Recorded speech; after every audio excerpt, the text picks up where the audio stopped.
Hello, hi everybody. So, இன்னைக்கு நம்ம பார்க்க போறது unit number 8 which is bailment and pledge. இது ரொம்ப இம்பார்ட்டன்டான யூனிட், ரொம்ப ஈஸி கூட. So, if you stick along with me by the end of this video, இந்த full unitல இருக்க எல்லா sections, எல்லா provisions-உமே உனக்கு ஞாபகப்படுத்த வேண்டியது என்னோட வேலை. You just stick along with me. ஓகேவா? So, without any further delay, quick-ஆ நம்ம என்ன பண்ணலாம்? Let's start this particular unit. இந்த யூனிட்ல நம்ம ஸ்பெஷல் டைப் ஆஃப் கான்ட்ராக்ட பத்தி பேச போறோம். மெயினா ரெண்டு ஸ்பெஷல் டைப் ஆஃப் கான்ட்ராக்ட் தான் இந்த யூனிட்ல இருக்கு. ஒன்னு பேல்மெண்ட், இன்னொன்னு பிளெட்ஜ். பேல்மெண்ட் செக்ஷன் நம்பர் 148ல இருந்து ஆரம்பிக்குது. சோ அங்க இருந்து நம்ம படிக்க ஆரம்பிக்கணும். ஃபர்ஸ்ட் பேல்மெண்ட்னா என்ன அது பார்க்கிறதுக்கு முன்னாடி என்னோட கிளாஸ் ரூம் ஸ்டூடெண்ட்ஸ் நம்ம ஏற்கனவே சோகா படிச்சுட்டு தான் இந்த யூனிட் வந்தோம். கரெக்டா? நம்ம சேல் ஆஃப் குட்ஸ் ஆக்ட முடிச்சிட்டு தான் பேல்மெண்ட் அண்ட் பிளெட்ஜ்ங்கிற யூனிட்டுக்கு வந்தோம். So sale of goods act நம்ம படிக்கும் போது நான் உனக்கு கிளியரா சொன்னேன், சேல் ஆஃப் குட்ஸ் ஆக்ட்ல வெறுமன பொசஷன், அந்த கூட்ஸை மட்டும் நீ அவங்களுக்கு கொடுக்க மாட்டேன், கூட்ஸையும் கொடுப்ப. அதுல இருக்க ஓனர்ஷிப்புமே என்ன ஆயிடும்? இந்த ஆப்போசிட் பர்சனுக்கு போயிடும். வெறுமன பொசஷன் மட்டும் போகாது, ஓனர்ஷிப்பும் போயிடும் in case it is a sale. ஆனா பேல்மெண்ட்ல அப்படி கிடையாது. நான் கிளாஸ்லயே ஒரு எக்ஸாம்பிள் சொன்னேன். அபிஜித்க்கு என்னோட கன்வெர்ட்டபிள் BMW கார் வேணும் so that he can take his girlfriend on a long drive. அவன் என்கிட்ட வந்து என்ன கேக்குறான், மேம் உங்ககிட்ட தான் ஒரு கார் இருக்கே, இது எனக்கு கொடுக்குறீங்களா? நான் அபிஜித்துக்கு அந்த காரை கொடுத்தேன். 2 நாளைக்கு யூஸ் பண்ணிட்டு திரும்பி அவன் எனக்கு கொடுத்துடணும். He told மேம் நான் என்னோட கேர்ள் ஃப்ரெண்டோட பாண்டிச்சேரி போய் சன்ரைஸ் பார்க்க போறேன், அதுக்கு எனக்கு உங்களோட கார் வேணும். I told okay use it. 2 நாள் யூஸ் பண்ணிட்டு இந்த கார் அவன் எனக்கு என்ன பண்ணிடணும்? திரும்பி கொடுத்துடணும். Abhijit should not have it, he should give it to me back. இங்க நான் அபிஜித்க்கு கொடுத்தது அந்த காரோட பொசஷன். நான் அபிஜித்க்கு கொடுத்தது அந்த காரோட பொசஷன், ஓனர்ஷிப் கிடையாது. ஓனர் இன்னுமே அந்த காரோடது நான் தான். I am still the owner. அபிஜித்க்கு கிடைச்சது வெறுமன பொசஷன். 2 நாளைக்கு யூஸ் பண்ணி கொடுத்துடலாம். எப்படி when you go to Pondicherry, when you go to Goa, you can rent these bikes and all. Have you seen the scooties and all? You can rent it. Use பண்ணிட்டு 2-3 நாள் கழிச்சு you will have to give it back. அங்க அந்த கடைக்காரங்க, அந்த யாரும் உனக்கு அந்த ஸ்கூட்டியை rent பண்றாங்களோ அவங்க உனக்கு கொடுத்தது 3 நாளைக்கு அந்த ஸ்கூட்டியோட possession, not the ownership of the scooty. Are you able to understand? சேல்ல ஓனர்ஷிப் போகும், பேல்மெண்ட்ல வெறும் பொசஷன் மட்டும் தான் போகும். அந்த கூட்ஸை யூஸ் பண்றதுக்கான ரைட் தான் எனக்கு கிடைச்சிருக்கு. நான் எந்த பர்பஸ்க்கு அதை வாங்கினேனோ அந்த பர்பஸ்க்கு அதை யூஸ் பண்ணிட்டு அந்த கூட்ஸ் அவங்களுக்கு என்ன பண்ணிடணும்? திரும்பி கொடுத்துடணும். இல்லாட்டி அவங்க எப்படி சொல்றாங்களோ அப்படி நான் அதை டிஸ்போஸ் ஆஃப் பண்ணிடணும். அப்போ பேல்மெண்ட்னா என்னது? செக்ஷன் 148 பேல்மெண்ட்டை பத்தி பேசுது. Bailment means delivery of goods by one person to another for a specific purpose. இங்க அபிஜித் அந்த கன்வெர்ட்டபிள் BMW என்கிட்ட கேட்டது அவனோட கேர்ள் ஃப்ரெண்ட லாங் டிரைவ் கூட்டிட்டு போறதுக்கு. there's a specific purpose. Okay, here when I gave Abhijit my BMW convertible, it was a contract of bailment. It was a contract of bailment. ஏனா அவன் என்கிட்ட இருந்து அந்த காரோட delivery வாங்குனானா? yes. Was it for a specific purpose? yes.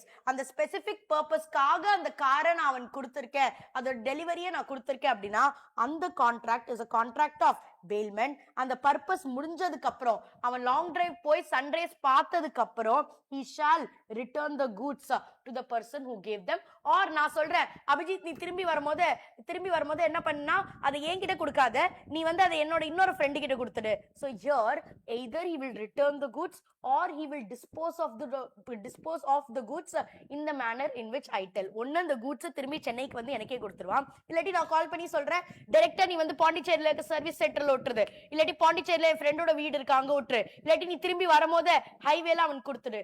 dispose it off in the way in which I am telling. dispose it off in the way in which I am telling. So in a contract of bailment, delivery of the goods are given to the other person for a specific purpose, and upon a contract na specific purpose. அவன் என்ன கேக்குறான்? அபிஜித் என்னோட girl ஃப்ரெண்ட long drive கூட்டிட்டு போனோம், அதுக்கு எனக்கு என்ன தேவை?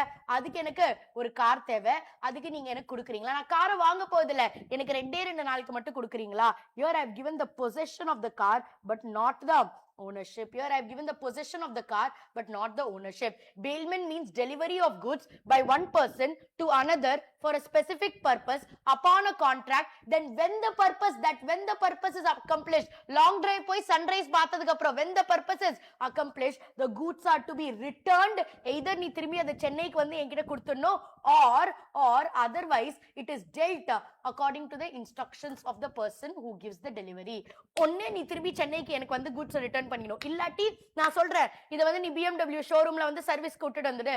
the manner in which I tell, you will have to dispose it. Are you able to understand? Are you able to understand? ஒரு bailment contractல ரெண்டு பார்ட்டி இருப்பாங்க, bailor, bailee இருப்பாங்க. Bailor is the person who delivers the good. யாரு goods கொடுக்கறாங்களோ அவங்க தான் bailor. Bailingங்கிறது the person who receives the goods. அப்ப எனக்கும் அபிஜித்க்கும் நடந்த டிரான்சாக்ஷன்ல நான் Deepika is the bailor, Abhijit is the bailee. Bailment is defined in section 148. திரும்பி என்னோட சேர்ந்து லவுடா நீ ரிப்பீட் பண்ணு. மேம் என் வீட்ல நிறைய பேர் இருக்காங்க, they will think I'm mad. Anyway they think you are mad only, so no problem, you repeat along with me. Okay, bailment means delivery of goods by one person to another upon a contract that when the purpose is accomplished, the goods will be returned or otherwise dealt in the manner or dealt in a direction which is given by the person who is delivering. Then bailment means delivery of goods by one person to another for a specific purpose upon a contract that once the purpose is accomplished, the goods shall be returned or otherwise dealt with according to the directions of the person who gave the delivery of the goods. Right? நான் உனக்கு goods ஓட டெலிவரியை கொடுக்கிறேன், நீ எந்த பர்பஸ்க்கு வாங்கியோ அதுக்கு use பண்ணு.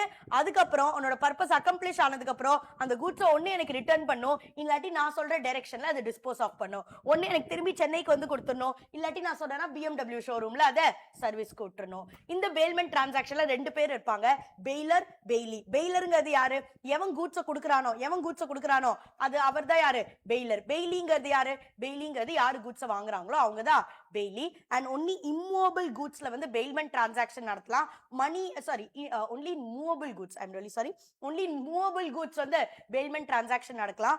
money and immovable வந்து bailmentல covered கிடையாது. money and immovable வந்து bailmentல covered கிடையாது. இதுல possession of the goods தான் மத்தவங்களுக்கு போகுமே தவிர ownership இன்னும் என்கிட்ட தான் இருக்கு. அதுக்கு எக்ஸாம்பிள்ஸ் பாரு, நான் 3 எக்ஸாம்பிள்ஸ் உனக்கு கிளாஸ்ல சொன்னேன். ஃபர்ஸ்ட் வந்து ஒரு டெய்லருக்கு நீ ஒரு துணியை கொடுத்துட்டு அதுல இருந்து எனக்கு ஒரு பிளேசர் தைக்கணும்னு சொல்ற, துணி அவர்கிட்ட இருக்கு, அவர் ஒர்க் பண்ணி பிளேசரை தைச்சிட்டு உனக்கு திரும்பி கொடுத்துருவாரு. இந்த துணி அந்த மெட்டீரியலோட பொசிஷன் தான் அவர்கிட்ட போயிருக்கே தவிர ஓனர்ஷிப் போல. ரெண்டாவது, மாலுக்கு போற, EA மாலுக்கு போய் வேலை பார்க்கிங்ல காரை பார்க் பண்ற, பார்க் பண்ணி அந்த கார்க்கியே லெட்ஸ் சே நீ அந்த ஹோட்டலுக்கோ இல்ல அந்த வேலை பார்க்கிங்கோ கொடுத்துற. நீ வந்ததுக்கு அப்புறம் நீ 3 மணி நேரம் படம் பார்த்துட்டு இல்ல ஷாப்பிங் பண்ணிட்டு வந்ததுக்கு அப்புறம் அந்த கீ அவன் உன்கிட்ட கொடுக்கணும். நீ டெம்பரவரியா அவன் காரோட பொசிஷனை கொடுத்திருக்கே தவிர காரோட ஓனர்ஷிப் அவங்க கிட்ட கிடையாது. இதே நம்ம வந்து யூனிட் நம்பர் 2ல gratuitous bailment அப்படின்னு பார்த்தோம். யூசுவலா consideration should be two sided. நான் உனக்கு ஏதோ கொடுக்கணும், நீ எனக்கு திரும்பி கொடுக்கணும். நான் உனக்கு இந்த பாட்டில வித்த அப்படின்னா நீ எனக்கு அதுக்கு பதிலா காசு கொடுக்கணும். Consideration should always be two sided. two sided இல்லனா அது valid consideration இல்ல. அதுக்கு ஒரு எக்ஸெப்ஷன் தான் gratuitous bailment. gratuitous bailmentனா என்னது? நான் உனக்கு ஏதோ ஒன்னு கொடுக்கறேன், I'm giving you the possession of the car. இப்போ எனக்கும் அபிஜித்கோ, நான் டீச்சர், அபிஜித் என்னோட கிளாஸ் ரூம்ல இருக்கிற ஸ்டூடெண்ட், அபிஜித் என்கிட்ட வந்து கேக்குறான், ma'am I want to go on a long drive with my girlfriend, can you give your BMW convertible?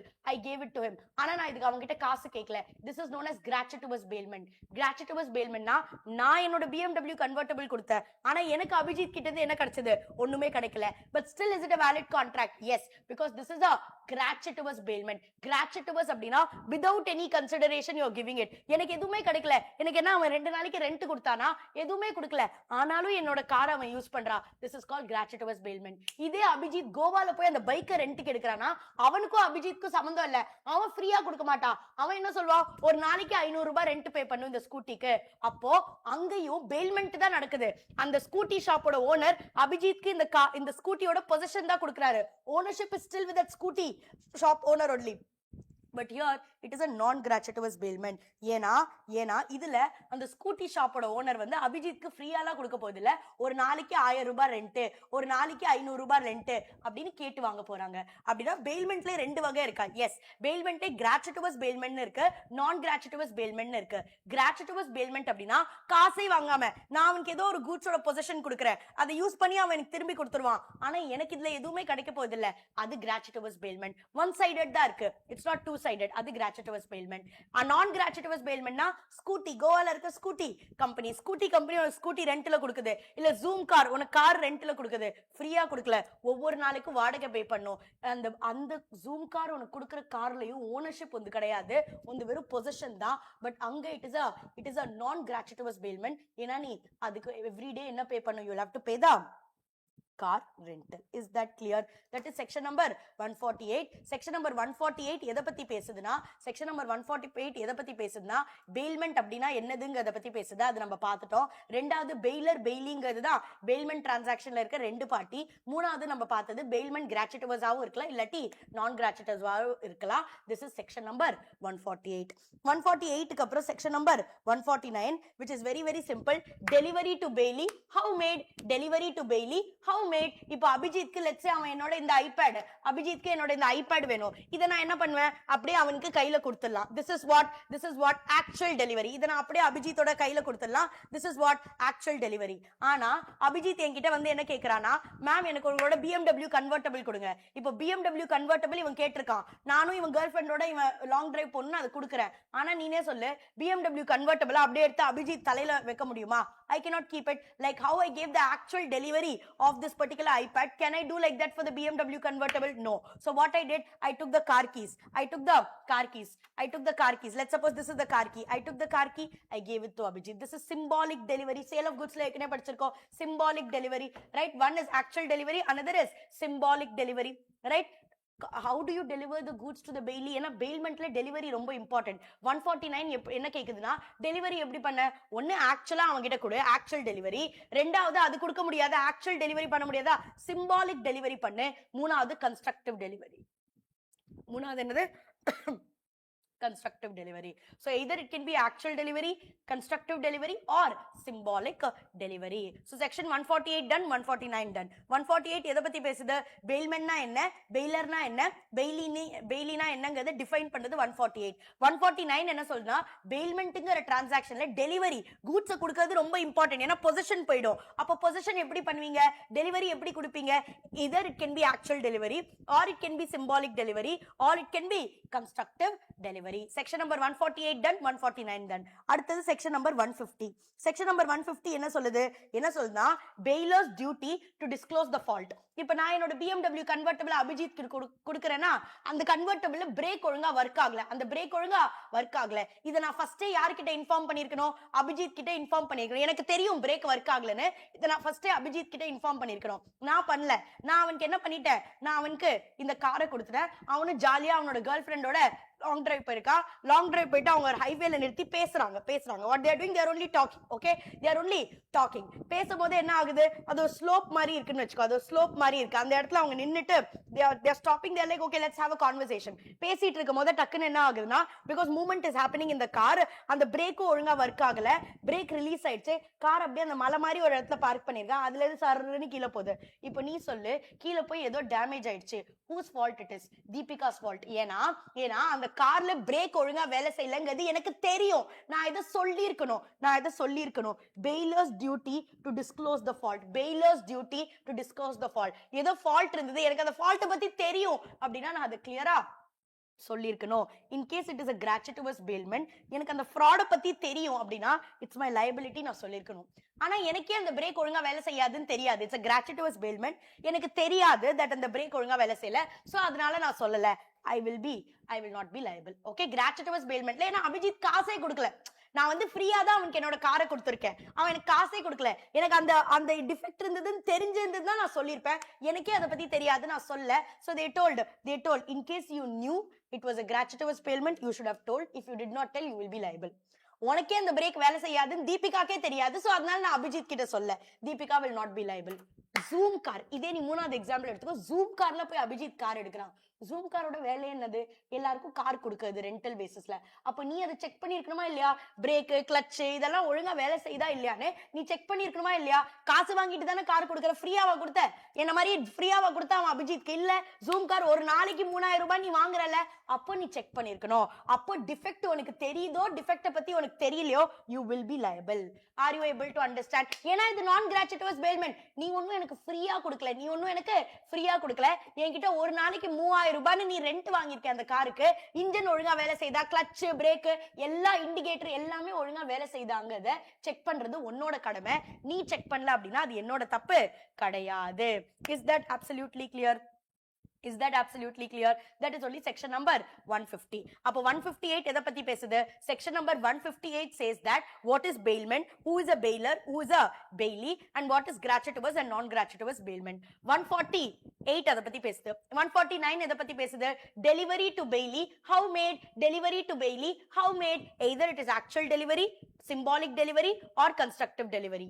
அடுத்தது section number 150, bailor's duty to disclose the fault in the goods that is bailed. ஏதோ ஒரு goods நீங்க கொடுக்குறீங்க அப்படின்னா அதுல ஏதோ fault இருக்கு, ஏதோ ஒரு defect இருக்கு அப்படின்னா அதை நீங்க பெயிலிக்கு சொல்லி ஆகணும். In case அது ஒரு gratuitous bailment, உங்களுக்கு defect பத்தி தெரியும் ஆனாலும் நீங்க சொல்ல, you will be liable.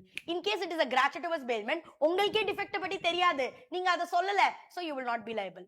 ஆனா அது non gratuitous bailment, காசை வாங்கி நீ பொசிஷனை கொடுத்திருக்க, காசை வாங்கிட்டு ஜூம் கார்ல இருந்து நான் காரை எடுத்திருக்கேன், it is his responsibility to tell whether he was aware or whether he was not aware that the brake works or does not work. He will be liable. He will be liable. Section number 150 வரைக்கும் புரிஞ்சுச்சா? அடுத்தது section number 151. section number 151 என்ன சொல்லுது? இங்க பாரு அபிஜித், நீ Bailey தான், உன்கிட்ட காரோட ஓனர்ஷிப் இல்ல, பொசிஷன் மட்டும் தான் இருக்கு. ஆனா just because you are not the owner, உன் இஷ்டத்துக்குலாம் காரை யூஸ் பண்ண முடியாது. சும்மா என் காரை வச்சு ட்ரிஃப்ட் கிஃப்ட் எல்லாம் அடிக்க முடியாது. You have to use it properly. அது உன்னோட காரா இருந்தா நீ எவ்வளவு பத்திரமா அதை பார்த்திருப்ப, என்ன கேர் எடுத்திருப்ப, அதே சேம் கேர் தான் நீ என் காருக்கும் பண்ணும். just because it's my car, you want to show off in front of that girl, நீ அதுல வந்து ஸ்பீடா போற, drift அடிக்கிற, என் காரை damage பண்றனா, you will be liable. Okay, so we are telling here, bailee, you should take care of that particular bailed goods in the same manner that you will take care of your goods. The bailee must take the same care of goods as a person of ordinary prudence will do if the goods would have been his own. உன் goods ஆந்தினா நீ அதை எவ்வளவு பார்த்திருப்ப, எவ்வளவு பத்திரமா ஸ்லோவாவே ஓட்டலாம், ஓரமாவே ஓட்டலாம், அப்படி நீ எப்படி இருந்திருப்ப. என் goods நீ bailmentல எடுக்கும் போதே நீ அப்படிதான் ட்ரீட் பண்ணோ. Just because it is not your ownership, just because you are not the owner of the goods, உன்கிட்ட பொசிஷன் மட்டும் தான் இருக்கிறதுனால அந்த பொண்ணு முன்னாடி ஷோ ஆஃப் பண்ணு, நீ ஸ்பீடா போற, ஸ்பீட் பிரேக்கர்ல எல்லாம் அப்படியே ஸ்பீட குறைக்காம அப்படியே ஏத்துற, அதெல்லாம் பண்ணினா you will be liable, you will have to pay, right? So here section 151 says that, hey listen bailee, you will have to take care of the goods in the same fashion that you will take care of your own goods. அதுதான் 148, 149, 150 and 151. இங்க pass பண்ணிட்டு இப்போ வரைக்கும் இருக்கத கடகடன்னு ஓத படிச்சிட்டு then move on to the next bunch. I hope it's very clear. குயிக்கா அதவ revise பண்ணிடுறேன். 148 talks about bailment னா என்ன, bailor னா என்ன, bailee னா என்ன. 149 எதை பத்தி சொல்லுது? bailmentக்கு most important delivery தான். இந்த டெலிவரியை எப்படி பண்ணுவீங்க? delivery to bailee, how made? either actual, symbolic or constructive delivery. மூணாவது, hey listen bailor, உன்னோட goodsல ஏதோ டிஃபெக்ட் இருக்குன்னா அதை நீ என்ன பண்ணி ஆகணும், சொல்லி ஆகணும். that is 150.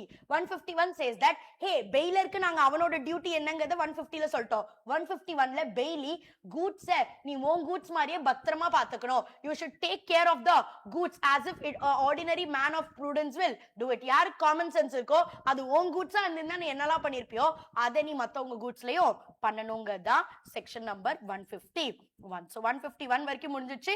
next let's move on to the next chunk. section number 148 ல இருந்து 151 வரைக்கும் முடிஞ்சிச்சு. அடுத்து வந்து section number 152 என்ன சொல்லுது அப்படின்னா 151ல என்ன சொல்றாங்க? hey listen bailee, நீ வந்து அந்த goods நீ எதோட பொசிஷனை வாங்கியிருக்கியோ அதை நீ ஒழுங்கா பாத்துக்கணும். அது உன் goods-ஆ இருந்தா நீ அதை எவ்வளவு நல்லா பாத்துப்ப, அதே மாதிரி you have to take care of it அப்படின்னு 151ல சொல்லுது. 152ல என்ன சொல்லுதுன்னா bailee வந்து அந்த goods-அ நல்லா தான் பாத்துக்கிட்டா, பட் அது மீறியும் அந்த goods-ல ஏதோ லாஸ் ஆயிடுச்சு, ஏதோ டேமேஜ் ஆயிடுச்சு அப்படின்னா then bailee will not be liable. for example, நான் அபிஜித்க்கு 2 நாளைக்கு அந்த காரை யூஸ் பண்ணிக்க கொடுத்தேன். அவன் அதை நைட் பார்க் பண்ணும்போது கரெக்டா அதுல அந்த கவர் எல்லாம் போட்டு தான் பார்க் பண்ணா, எல்லாமே கரெக்டா தான் பண்ணா, வீட்டுக்குள்ளதான் பார்க் பண்ணா. ஆனா அதையும் மீறி அந்த கார்ல ஏதோ ஒரு எலி கடிச்சிச்சு. இதுல அபிஜித்தோடது என்ன ஃபால்ட் இருக்கு? எதுவுமே இல்ல. did he take every reasonable step to protect it? yes sir. அவன் ஒழுங்கா கவர் பண்ணா, எல்லாமே பண்ணா, every reasonable step he took. அதுக்கு மேலயும் அந்த கார்ல ஏதோ டேமேஜ் வந்திருக்கு அப்படின்னா then bailee will not be responsible. when the bailee has taken every reasonable step to take care of that particular goods as a man of ordinary prudence will do, அதை மீறியும் அந்த particular bailed goodsல ஏதோ damage வந்துச்சுன்னா bailee will not be responsible. அதுதான் 152. 153 என்னன்னா termination of bailment by Bailey's act inconsistent with the condition. நான் வந்து அபிஜித்க்கு car கொடுக்கும் போது என்ன சொன்ன அப்படின்னா, நீ உன்னோட கேர்ள் ஃப்ரெண்ட அழைச்சிட்டு வரதுக்கு மட்டும் தான் இதை யூஸ் பண்ணணும், வேற எதுக்குமே என்னோட BMW கன்வெர்ட்டபிள் யூஸ் பண்ணிடாத. அபிஜித் இன்ஸ்டாகிராம்ல ஒரு போஸ்ட் போட்டிருக்கலாம், யாருக்கெல்லாம் BMW கன்வெர்ட்டபிளோட ரைடு வேணுமோ you can pay 1000 rupees and take it for 10 minutes right பண்ணிட்டு திரும்பி கொடுத்துடலாம் அப்படின்னு சொல்லி அவன் இன்ஸ்டால ஆட் போட்டிருக்கான். நான் இவனுக்கு என்னோட கார் எதுக்கு கொடுத்தேன்?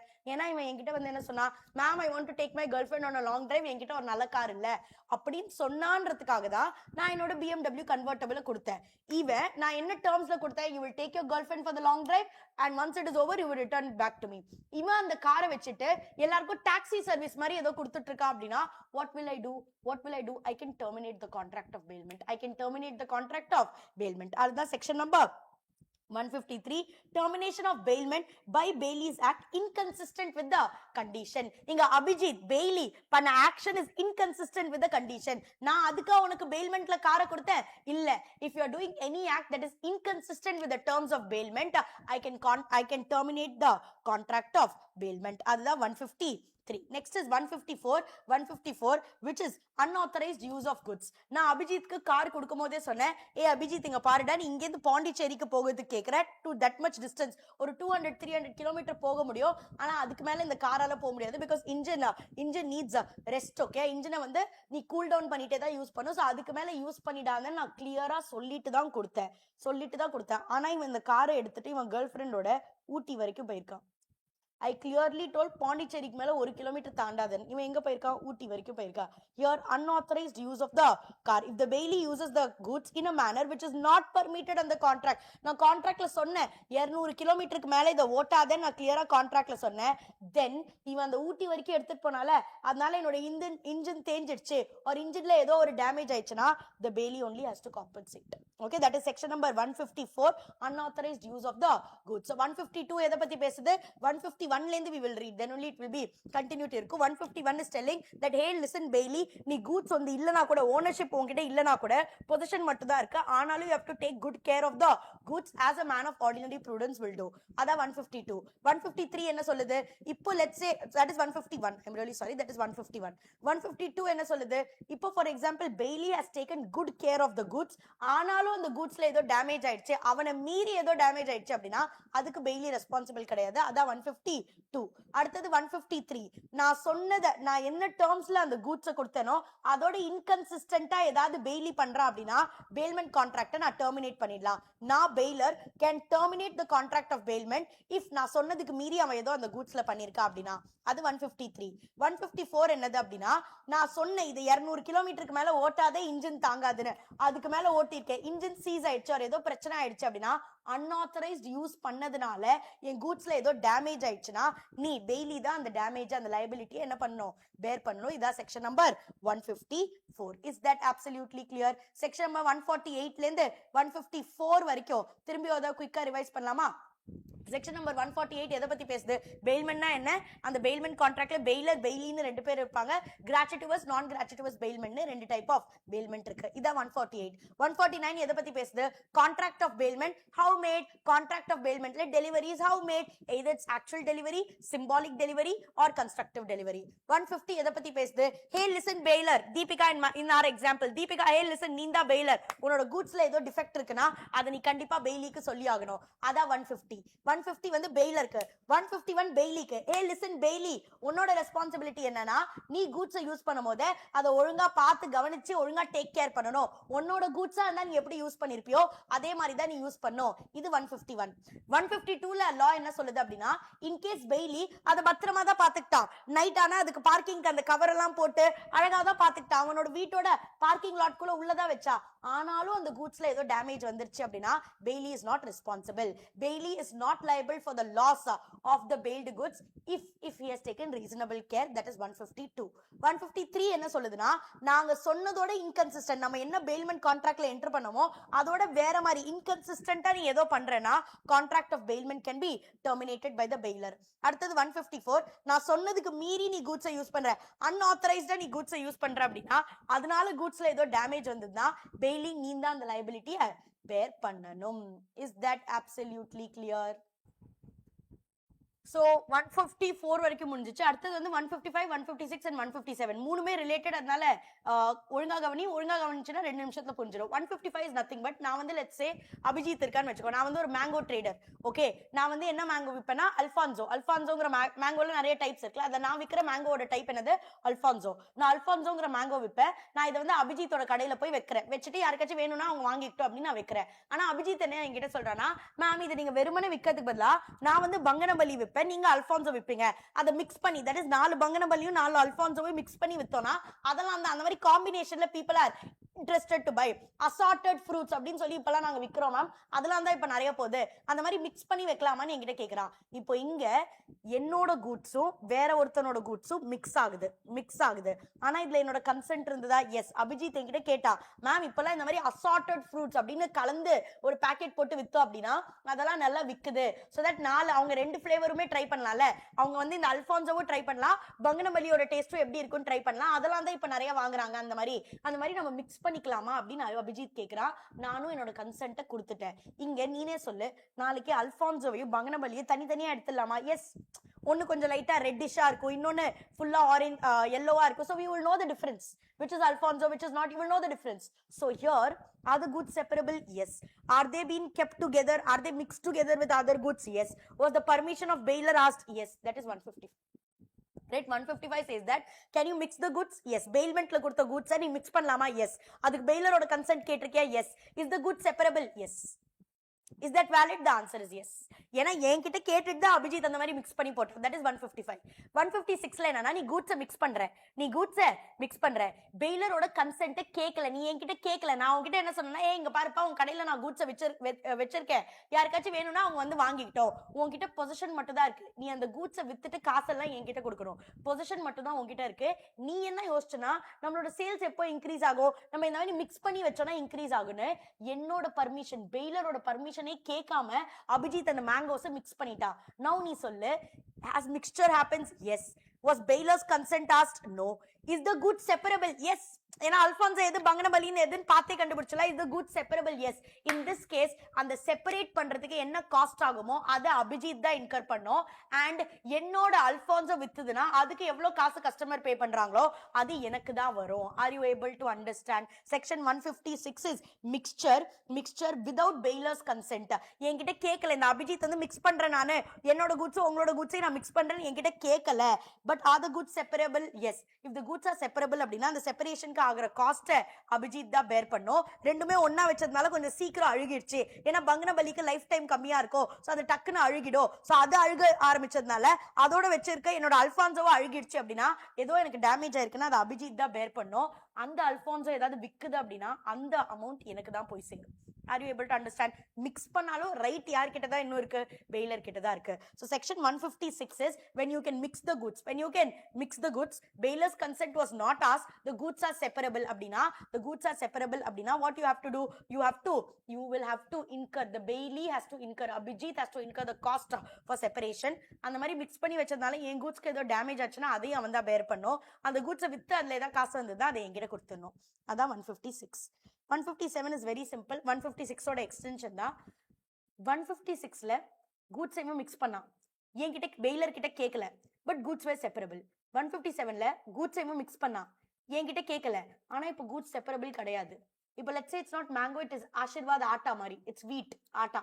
இப்போ அவன் ஒரு B கிரேட் வச்சிருக்கான், நான் A கிரேட் ஆட்டா வச்சிருக்கேன். நான் அப்ப இவன் கடையில கொடுத்து இங்க டிஸ்பிளே பண்ணிடா, யாருக்காச்சும் வேணும்னா அவங்க வாங்கிக்கிட்டுன்னு சொல்லி இவன் கிட்ட பொசிஷன் மட்டும் கொடுக்குறேன். இவன் என்ன பண்ணிட்டான், இவனோட ஆட்டாவையும் என்னோட ஆட்டாவையும் மிக்ஸ் பண்ணிட்டான். இப்போ நீனே சொல்லு, has mixture of goods happen? Yes. நான் பெயில்மெண்ட்டுக்கு கொடுத்த கூட்ஸும் இன்னொரு கூட்ஸையும் மிக்சர் பண்ணிட்டானா? எஸ். என்கிட்ட கன்சென்ட் கேட்டானா இதை பண்றதுக்கு முன்னாடி? கேட்கல.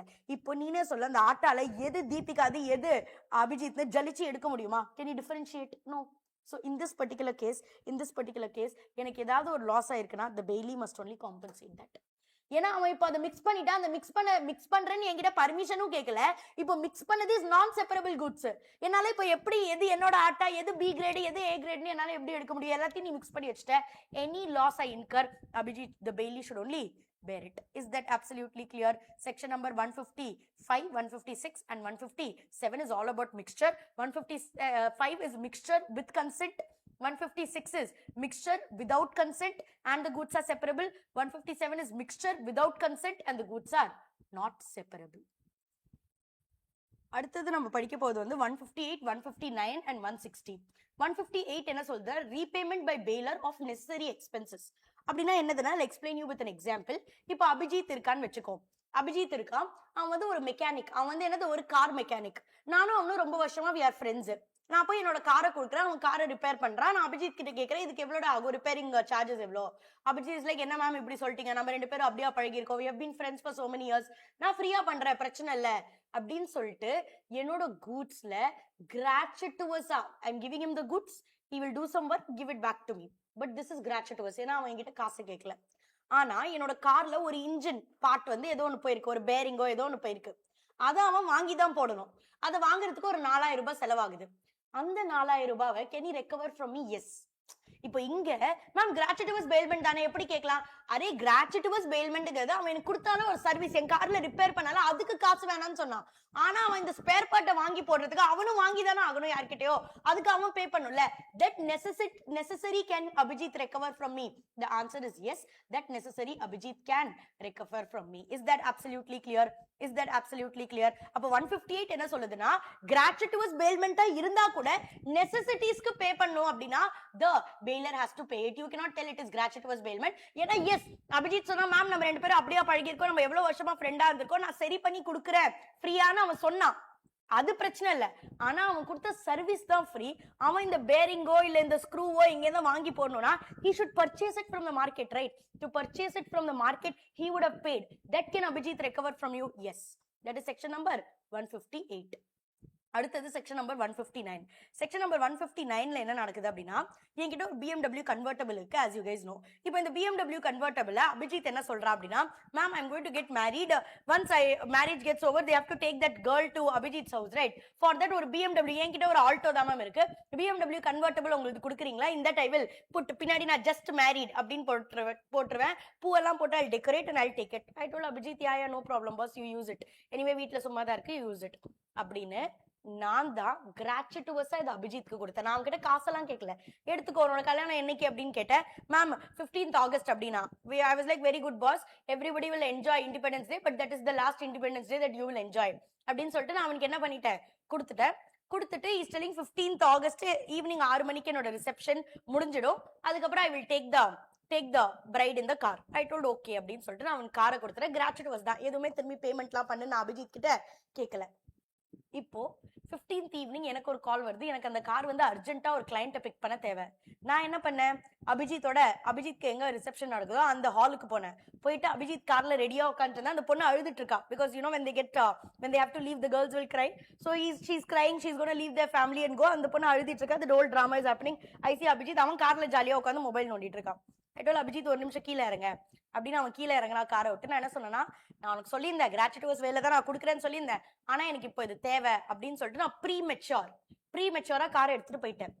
ஆக்சுவலி அந்த காரை நான் அபிஜித்க்கு ஏன் கொடுத்தேன், ஃபார் அ ஸ்பெசிபிக் பர்பஸ். அது என்னது, கல்யாணம் முடிஞ்சதுக்கு அப்புறம் அந்த பொண்ணை அபிஜித் வீட்டுக்கு அழைச்சிட்டு வரதுக்கு அந்த BMW கன்வெர்ட்டபிள் அவன் யூஸ் பண்ணிக்கலாம். ஆனா அந்த பொண்ணு வரதுக்கு முன்னாடியே நான் இவனையும் காரை விட்டு இறங்கி காரை எடுத்துட்டு போயிட்டேன். Prematurely I terminated the gratuitous bailment. இதனால அபிஜித்க்கு ஒரே அசிங்கமா ஆயிடுச்சு. எல்லாரும் அவனை பார்த்து சிரிக்காங்க, உங்ககிட்ட எதுவுமே இல்ல. இப்ப நம்ம ஸ்ரீராம்லாம் இருக்கா பாரு, அபிஜித்தை பார்த்து சிரிக்கிறா. சித்தார்த்ல அபிஜித்தை பார்த்து சிரிக்கிறா. அபிஜித்க்கு ஒரே அசிங்கமா போச்சு. Abhijit can claim damages from me. Ma'am நீங்க ஃப்ரீயா தானே மேம் கொடுத்தீங்க, இது கிராச்சுவிட்டியஸ் பெயில்மெண்ட் தானே, அவன் எப்படி கிளைம் பண்ணலாம்? கிராச்சுவிட்டியஸ் பெயில்மெண்ட்ல இஃப் பிஃபோர் டைம் ப்ரீமெச்சூரா நான் அதை டெர்மினேட் பண்ணிட்டேன் அப்படின்னா the person, the bailee can claim the damage. Are you able to understand? That is 159. 160 என்னதுன்னா, இப்போ நான் வந்து அபிஜித் கிட்ட என்னோட காரை எதுக்கு கொடுத்தேன், லாங் டிரைவ்க்கு எடுத்துட்டு போனோம். லாங் டிரைவ் முடிச்சதுக்கு அப்புறம் அதை திரும்பி கொடுத்துடணும். அந்த லாங் டிரைவ் முடிச்சதுக்கு அப்புறம் அது திரும்பி எக்ஸ்பைரி டேட்க்கு அப்புறமோ இல்ல அந்த பர்பஸ் எதுக்கு அந்த பெயில்மெண்ட் எடுத்தாங்களோ அந்த பர்பஸ் முடிஞ்சதுக்கு அப்புறம் அந்த கூட்ஸை திரும்பி எனக்கு கொடுக்க வேண்டியது யாரோட பொறுப்பு, யாரோட கடமை, பெய்லி, அபிஜித்தோட கடமை. It is the duty of the bailee to return the goods to the bailor or according to the bailor's direction without any demand. நான் கால் பண்ணி கேட்டுட்டு இருக்க மாட்டேன், 2 நாள் உன்னோட லாங் டிரைவ் முடிஞ்சிச்சா, திரும்பி சென்னைக்கு வந்துட்டியா, நாளா இதை கேட்க மாட்டேன். நீ தானே எடுத்துட்டு போன, பர்பஸ் முடிஞ்சிச்சு இல்ல டைம் அக்கம்ப்ளிஷ் ஆயிடுச்சுன்னா you will have to return it. Is that absolutely clear? அதுதான் section number 160. main part of bailment is over. Now all kuti sections is there. Let's quickly complete it. First is section number 161. 161 talks about what? Bailey's responsibility when goods are not duly returned. Abhijit ku na goods கொடுத்தேன். 2 நாள் girlfriend long drive ல கூட்டிட்டு போய் திரும்பி goods என்கிட்ட கொடுத்துடணும்னு சொன்னேன். ஆனா 2 நாள் கழிச்சு கொடுக்கல. மூணாவது நாள் goodsல ஏதோ damage ஆயிடுச்சு. Who will bear it? Abhijit will only bear. ஏனா the Bailey's responsibility. goods நீ 2 நாள் யூஸ் பண்ணி டியூவா ரிட்டர்ன் பண்ணிருக்கணும். அப்படி நீ ரிட்டர்ன் பண்ணல. அதுக்கு அப்புறம் அந்த goodsல ஏதோ லாஸ் ஆயிருக்கு, ஏதோ damage ஆயிருக்குனா Bailey is responsible for bearing that damage. Next is 162, termination of gratuitous bailment by death. Bailmentல enter பண்ணிருக்கோம். Bailor, Bailey ரெண்டு பேர் இருக்காங்க. யாராவது ஒருத்தர் செத்து போயிட்டாங்க அப்படினா obviously for a contract of bailment or for any contract you need at least 2 parties. One party is dead. What will happen to the contract? It will be terminated. That is 162. 163 எதை பத்தி பேசுது? Bailors entitled to increase or profit from goods bailed. இதுக்கு நான் ஒரு example கொடுக்கிறேன். நான் வந்து ஊருக்கு போயிருந்தேன். நான் travel பண்ண போறேன் to Dubai. So vacationல என்னால என்னோட பெட் டாக எடுத்துட்டு போக முடியல. சோ நான் அபிஜித்க்கு ஒரு 10 நாள் என்னோட பெட் டாக் வெச்சிக்கிறியா அப்படினு சொல்லிட்டு அவனுக்கு என்னோட டாகோட பொசிஷன் கொடுக்கிறேன். That time the dog was pregnant. It was about to deliver the kid. I gave Abhijit that dog and I went. Okay, before I could come, the dog had delivered 2 puppies. Now you tell me that dog also belongs to me, that 2 puppies also belongs to me. Abhijit cannot tell this puppies were born when it was with me, when I had the possession of the goods, so the puppies belong to me. No. The original goods is also mine. Any increase or any profit that I got from that bailed goods is also belonging to me. That is section number 163, which is bailor is entitled to increased or profit from the goods that are bailed. Section 164. 161 done, 162 done, 163 done. Next is section 164. Bailor's responsibility to Bailey. Bailor's responsibility to Bailey. Let's take an example for 164, which says that the bailor is responsible for any loss that is suffered by Bailey when the bailor does not have the right to give in bailment. என்னோட friend என்கிட்ட இந்த goods கொடுத்திருக்கான். என்னோட friend bailmentல எனக்கு இந்த goods கொடுத்திருக்கான். என்கிட்ட இந்த goods ஓட possession தான் இருக்கு, ownership இல்ல. இத நான் தூக்கி அபிஜித்க்கு bailmentல கொடுத்துட்டேன். Do I have the right to give it in bailment? No. I gave it. Because of this, if Abhijit, let's say tomorrow my friend fights with Abhijit, ஏதோ இவங்க ரெண்டு பேருக்குள்ள ஏதோ சண்டை நடக்குது, ஏதோ damage, ஏதோ loss, I only have to bear. ஏன்னா இங்க the person was given it in bailment, that is Deepika gave it to Abhijit. Deepika does not have the right to give it in bailment. ஏன்னா நானே இத வேற யார்கிட்ட இருந்தோ சும்மா வாங்கி வச்சிருக்கேன். Are you able to understand? அந்த மாதிரி a bailor is giving a goods in bailment where he does not have the right to enter into a contract of bailment. Any loss, any damage should be borne by the bailor. Next is section number 165, bailment by several joint owners. Let's say I have a car. For that, me and my sister, we both are joint owners. We gave it to Abhijit on bailment. அவன் 2 நாள் use பண்ணிட்டு திரும்பி வந்து காரை விடணுங்கிறது கால் பண்றான். ஆபீஸ்ல நான் இல்ல, my sister picked up the call. She told, okay Abhijit, நீ யூஸ் பண்ணிட்டியா, நீ வந்து என்ன பண்ணனா இத என்னோட ஃப்ரெண்ட் ரியாக்கு கொடுத்துடு. அபிஜித் போய் ரியா வீட்ல கொடுத்துட்டு வந்துட்டான். இப்போ நான் அபிஜித்க்கு ஈவினிங் கால் பண்றேன், என்னப்பா நீ கார் எடுத்துட்டு போனியே 2 நாளுக்கு இன்னும் ஏன் கொடுக்கல? அபிஜித் என்ன சொல்றானா, மேம் மத்தியானமே நான் கால் பண்ணனே, அப்போ உங்க சிஸ்டர் போன் எடுத்தாங்க, அவங்க என்ன சொன்னாங்கன்னா ரியான்னு இன்னொருத்தவங்க கிட்ட கொடுத்துட சொன்னாங்க, சோ அதனால நான் கொடுத்துட்டேன். I cannot go and ask Abhijit, நான் தானே goods கொடுத்தேன், எப்படி நீ என்னோட சிஸ்டர் சொன்னதை கேட்ட? Because the joint owner of the car is me and my sister. So N sister சொல்றதை கேட்டாலும் நான் சொல்றதை கேட்டாலும் அது ஒண்ணு தானே, we both are the joint owners. So in case it's a bailment by several joint owners, யாராச்சும் ஒருத்தருக்கு திரும்பி கொடுத்துறா கூட it's equal to giving it to all the joint owners, right? So this is section number 165 வரைக்கும். I hope it was absolutely clear. Next வந்து 166 and 167 ரெண்டுமே related, ஒழுங்கா புரிஞ்சுக்கோ, then only you will be able to understand. 166 எதை பத்தி பேசுது? Bailey is not responsible of redelivery to bailor without title. அப்படினா என்னன்னா, இப்போ வந்து let's say there is a person called Sahil வந்து என்ன பண்ணிருக்கானா, காரை திருடி இருக்கா, யாரோட ஒரு காரை திருடி இருக்கா. சாஹில் அந்த காரை DT எனக்கு வித்துட்டான், நானும் அதை வாங்கிட்டேன். இப்போ சாஹில் காரை திருடுறதுனால will Sahil have a good title or defective title? அந்த காரை அவன் எனக்கு வித்துருக்கான், so I will also have a defective title. இந்த காரை நான் வந்து ஸ்ரீராம்க்கு, இந்த காரை நான் ஸ்ரீராம்க்கு ரெண்ட்டுக்கு கொடுக்குறேன் அப்படின்னா bailmentல கொடுக்குறேன்.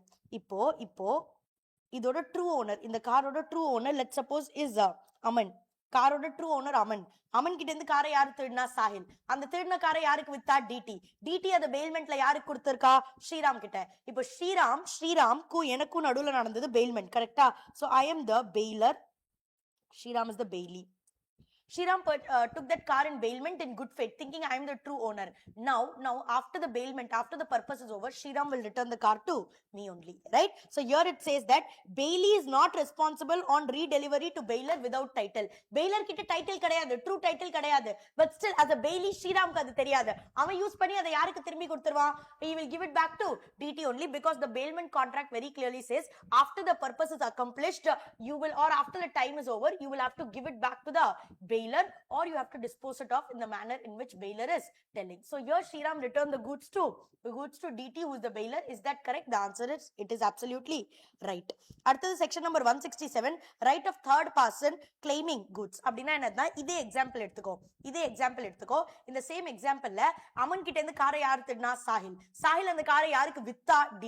டிடி அந்த பெயில்மெண்ட்ல யாருக்கு கொடுத்தா? ஸ்ரீராம். இப்போ ஸ்ரீராம் கிட்ட பெயில்மெண்ட்ல அந்த பர்டிகுலர் கூட்ஸ் போகுது. In this particular time, Aman கண்டுபிடிச்சிட்டான் that car வந்து சாஹில் தான் திருடினா, அது டிடிக்கு வித்தா, டிடி அதை ஸ்ரீராம்க்கு பெயில்மெண்ட்ல கொடுக்குறாங்க. Now Aman, who is the third party, can go to the court and say that, hey judge sir, please listen, DT க்கு ஸ்ரீராம்க்கு நடுவுல ஒரு bailment contract நடக்குது. அதுல ஒரு bailed goods போகுது. அந்த goods திருடின goods, அந்த goods ஓட true owner நான் தான். நீங்க வேணா இன்வெஸ்டிகேட் பண்ணி கண்டுபிடிங்க. இந்த டெலிவரி DT கிட்ட இருந்து ஸ்ரீராம்க்கு goods கொடுக்க கூடாது, அதை பாஸ் பண்ணுங்க, இன்ஜங்ஷன் ஆர்டர் பாஸ் பண்ணுங்க. அந்த goods வந்து DT கிட்ட தான் இருக்கணும். நீங்க ஃபர்ஸ்ட் true owner நான் தான், அதை ஃபர்ஸ்ட் நீங்க இன்வெஸ்டிகேட் பண்ணி கண்டுபிடிங்க. அப்படின்னு third party who claims himself to be the true owner of that particular bailed goods can stop the delivery. He can stop DT from giving the goods to Shriram by going and applying it in the court. And she can tell the court, Aman can tell the court that court first to determine who is the true owner. DT is not the true owner because she got the title from Sahil. Sahil had a defective title. So none of these people are true owner. நான் தான் true owner. அதை நீங்க first கண்டுபிடிங்க. அதுக்கு முன்னாடி DT bailmentல இந்த goods ஸ்ரீராம்க்கு கொடுக்க போறா. அதை first நீங்க stop பண்ணுங்க. அதை first நீங்க என்ன பண்ணுங்க? Stop பண்ணுங்க. Is that absolutely clear, people? That's it. We are towards the end of this particular unit. Kadasi sila sections are 168 to 171 varaikum. We'll quickly finish that. 168 is nothing but finder of goods may sue for specific reward that is offered. For example, I am the finder of the lost goods. Voluntarily, I picked up a watch. I found the true owner of the watch. Voluntarily, I picked up the watch which was lying in the floor, right, lying in the road. I found out the true owner of the watch.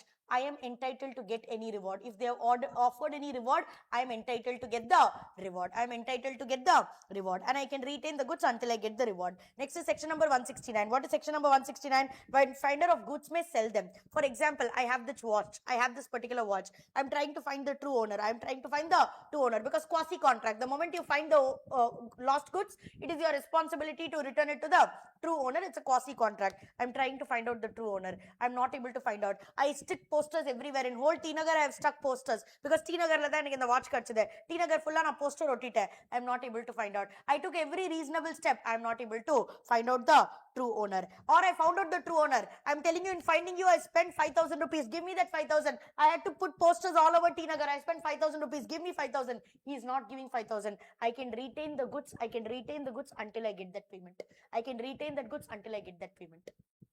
Right? A finder of goods may sell the goods if the owner is, if I am not able to find the owner, I took every reasonable step, I am not able to find the owner, I can sell this and recover the amount. Or I found the owner, I am wanting to give him the goods, I am telling him give me the money that I incurred. Now in the post உன கண்டுபிடிக்கிறதுக்கு 5000 ரூபாய் செலவு பண்ண, அதை எனக்கு திரும்பி கொடு. அவன் கொடுக்கல. இந்த goods நான் என்ன பண்ணிடலாம்? வித்துடலாம். இல்லாட்டி அந்த goods perishable. 4 நாளைக்கு மேல அதை வெச்சுக்க முடியாது. It's all காய்கறி. You cannot have it. It's perishable goods. What did I do? I sold it. What did I do? I sold it. Or இந்த true owner கண்டுபிடிக்கிறதுக்கு நான் செலவு பண்ணல, that is more than 2/3 of the value of goods. இந்த particular watch ஓட value என்னது? இது ஒரு Apple watch. Let's say the value is 1 lakh rupees. இந்த true owner கண்டுபிடிக்கிறதுக்கு நான் 80,000 rupees செலவு பண்ணிட்டேன். More than 2/3. I have spent 80,000 rupees, 85,000 rupees in finding the true owner. More than 2/3 அப்படினா இதுக்கு மேல செலவு பண்ணி அவனை கண்டுபிடிக்கணும்னு அவசியம் இல்ல. goods என்ன பண்ணிடலாம்? வித்துடலாம். goods என்ன பண்ணிடலாம்? வித்துடலாம். That is 169, right? Next is section number 170, particular lien. Particular lien அப்படினா என்னது? For example, நீ ஒரு டெய்லர் கிட்ட உன்னோட goods கொடுத்திருக்க, bailmentல கொடுத்திருக்க, அவர் அந்த blazer, நீ மெட்டீரியல் கொடுத்திருக்க, blazer தெச்சிட்டு உனக்கு திரும்பி கொடுத்துருவாரு. திரும்பி அவர் உனக்கு blazer கொடுக்கறாரு, நீ அதுக்கு பேமெண்ட் பண்ணணும். நீ அதுக்கு என்ன பண்ணணும்? பேமெண்ட் பண்ணணும். அப்படி நீ பேமெண்ட் பண்ணாத வரைக்கும் அவர் அந்த blazer வெச்சுக்கலாம். அந்த blazer அவர்து கிடையாது, அவர்கிட்ட பொசிஷன் மட்டும் தான் இருக்கு. நீ bailmentல தான் கொடுத்த, Okay, job work தான் கொடுத்த. He has to finish the work and give it back to you. But நீ payment கொடுக்கல. He can exercise lien. He can exercise lien. Lien ஏற்கனவே நீ சோகால படிச்சிருக்க.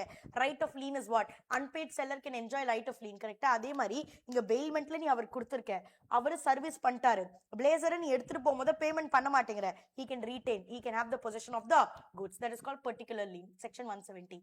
Section 171 is general lien. General lien is the one that is exercised by these bankers and all, where they tell that இந்த goods நீ செக்யூரிட்டியா கொடுத்திருக்க. இந்த goods நீ பேங்க்ல போய் செக்யூரிட்டியா உன்னோட கோல்ட வச்சிருக்க. வச்சு நீ லோன் வாங்குற.